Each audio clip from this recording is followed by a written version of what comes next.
শীতকাল মানেই পিঠাপুলি। আর এই শীতের সিজনে আমি দুধ পুলি পিঠা বানিয়ে শেয়ার করছি। আর এই দুধ পুলি পিঠা বানাতেই কিন্তু অনেকে ভয় পান।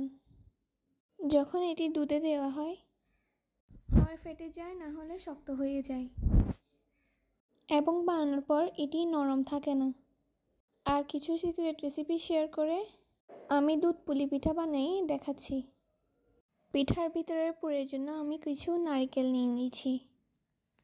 নিয়ে নিচ্ছি হাফ কাপ পরিমাণ খেজুরের গুড়, দিয়ে দিব সামান্য পরিমাণ পানি, দিয়ে দিব কিছু পরিমাণে এলাচ গুঁড়া।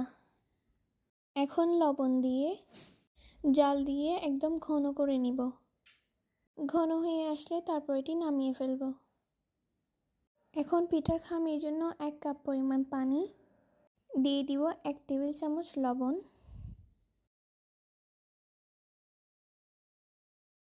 দিয়ে দিব নারকেল বাটা। ব্লক উঠে আসলে দিয়ে দিব 1 কাপ চালের গুঁড়া, 1 টেবিল চামচ সুজি দিয়ে দিচ্ছি।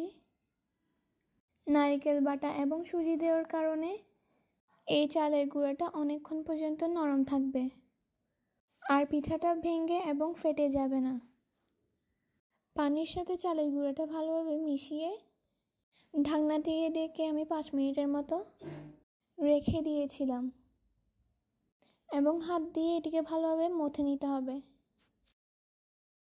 তার আগে আমি এখানে দুধ জাল করে নিচ্ছি। 3 কাপ পরিমাণ লিকুইড দুধ এবং স্বাদ মতো চিনি, সামান্য একটু লবণ দিয়ে দুধটিকে ঘন করে নিব। একদিকে জাল হবে এবং অন্যদিকে আমি খামিটাকে ভালো করে মেখে নিব। খামিটাকে ভালোভাবে মথে নিতে হবে।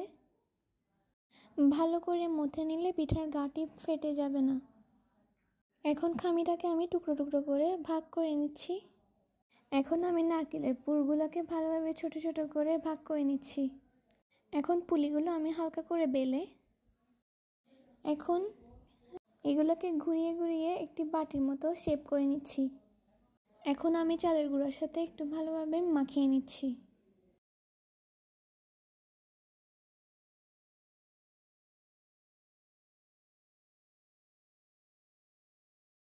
এবার এর মধ্যে নারকেলের পুরটি দিয়ে দিচ্ছি এবং ছিল করে নিচ্ছি।